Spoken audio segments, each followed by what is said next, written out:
रमता राम जपो रे प्राणी, अब तो सुन ले राम कहानी। जैसे आप जी ने अभी सुना कि वेद में इसको मूर्खा की साधना बताई है, तो बिल्कुल ठीक है। तो वेद क्या है? ये परमात्मा का विधान है, ये परमात्मा का आदेश है। और जो हमारे पुराणों में जो लिखा है वो पितरों का या ब्रह्मा जी का या किसी तरह से मंदालसा या कौन थी बता, इससे की बात ने साची मान ली, सब ने इसी तरह करने लगे। और या किसी अन्य ऋषि का दिया हुआ आदेश है, इसका पालन हमने नहीं करना।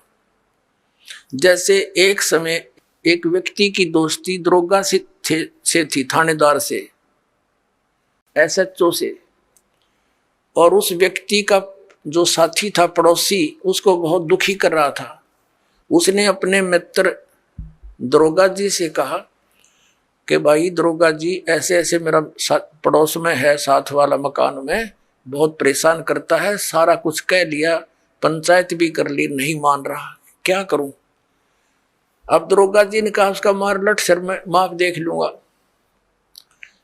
दरोगा जी के आदेश न लेकर उसकी आज्ञा का पालन कर दिया। उसने ये सोचकर यो आप संभाल लेगा, उस अपने पड़ोसी के साथ झगड़ा ठान लिया। लट्ठम लट्ठा हो गया, उसका सर में लठ लग गया, वो मर गया पड़ोसी।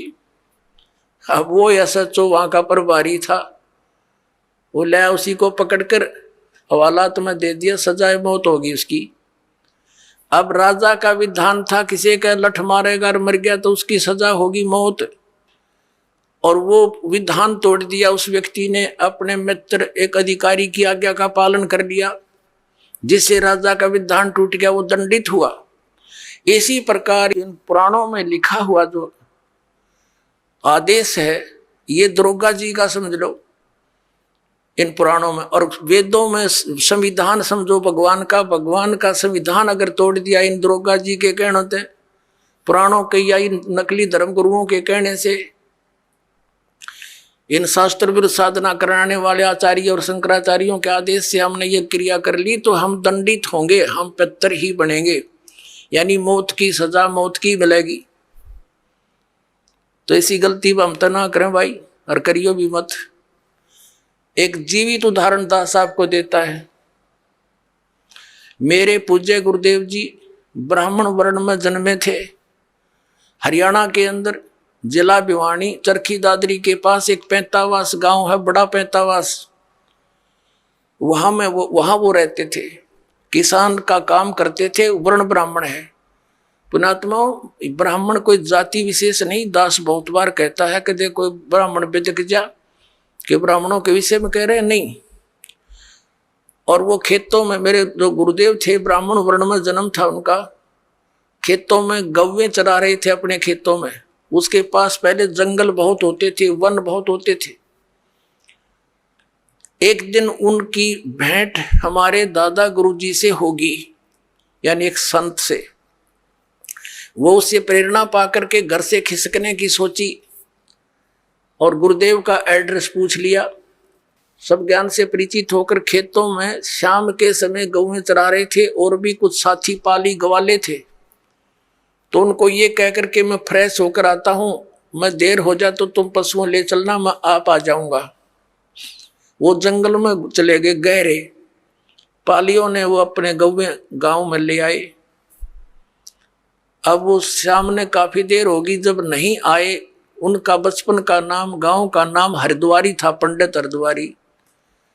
और फिर उन्होंने अपना नाम बदल लिया था, कोई पहचान ना ले, घर से निकल गए थे वो।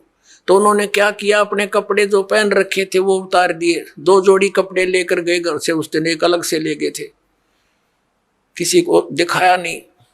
वो जो पहन रखे थे वो कपड़े पाड़ पूड़ के, और कोई किसी हिंसक पशु ने, कोई पशु खा रखा था, कोई मृग वगैरह, किसी शेर ने, वो उन्होंने दिन में देख लिया था। उसके ऊपर घेर के कपड़े और निकल गए, रातों रात हरिद्वार पहुंच गए। अब उन घर वालों ने इंतजार की, घंटा 2 घंटा, फिर पूछा उन पालियों से, हरिद्वारी नहीं आया। वो कहने लगे, वो यूं कह रहा था मैं फ्रेश हो गया हूँ, तुम चलो। उन बच्चों को साथ लेकर गए, बताया कहाँ से प्रवेश हुआ था, किधर गया था। जाकर ऐसी पहले टॉर्च टार्च होती नहीं थी, लालटेन दीपक से ले रखे हाथों में गए, देखा रहे ये तो बच्चा खा रखा है, ओहो ये तो किसी इंसेक्ट पशु ने खा लिया, रे मर गया मर गया। अंधे हो गए, रोन लाग गए दूर तय, अंधेरा सा था। वो आड़ जो पशु के हुए और कपड़े इकट्ठे करके रात ने दाग दे दिया, अग मर गया। फिर उसकी 13वीं शुरू हुई। पहले तो आए महीने का लठ गड्ढा करता है, वो आए महीना ब्राह्मण जिम्या करते। अब वो ब्राह्मण न्यारे हैं जो कर्म कांड करने वाले, तो वो सारा काम कर दिया, वर्षी भी बना बनू दी। और फिर हो गए श्राद्ध शुरू है कि यू थारा बे औलादा मर गया, निसंतान मरा हुआ है और इसकी अच्छी सेवा करनी चाहिए, नहीं तो क्योंकि तुम इनका हक खा रही हो। जमीन थी इनके नाम, और वो बन रहे भक्त संत बन गए, दुनिया का उद्धार करें। एक बार जब मेरे पूज्य गुरुदेव जी 105-6 वर्ष के हो गए, सतलोक जाने की तैयारी हुई।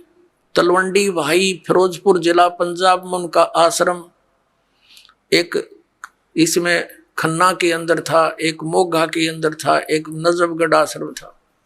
तो तलवंडी भाई वो ज्यादा रहते थे, तो वहां से दास को उसमें आदेश दे रखा था नाम देने का।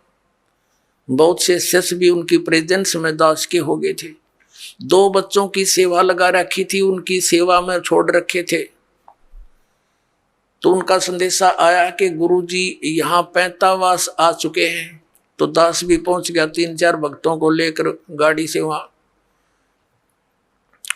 वहां देखा वो गुरुजी बैठे, प्रणाम हुआ।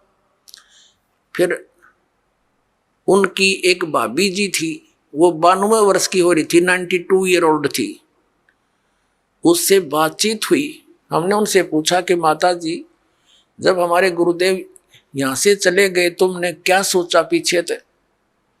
वो कहने लगी जी मैंने तो ये सुना था कि ये इनकी मृत्यु होगी, तेरा एक देवर था और वो ऐसे ऐसे जंगल में किसी पक्षी ने पशु ने खा लिया था, हिंसक ने, और मैं आई जब तक इसके श्राद्ध निकला करते, और 70 श्राद्ध मैंने अपने हाथ निकाल रखे इसके।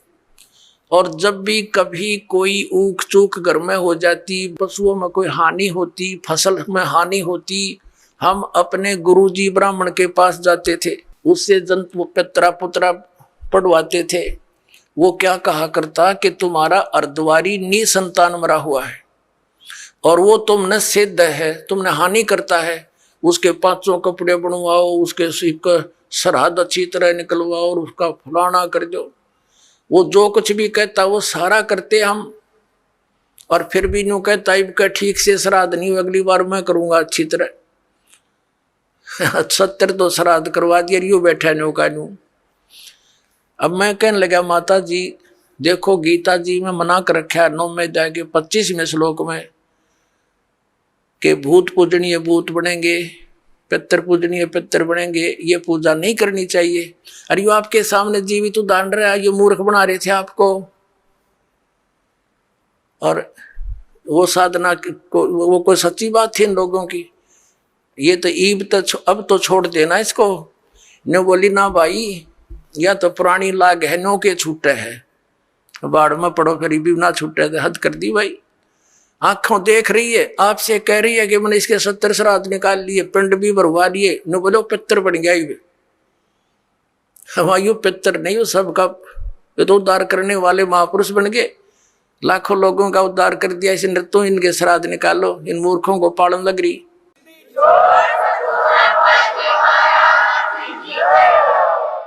तो पुण्यात्माओं परमात्मा कहा करते।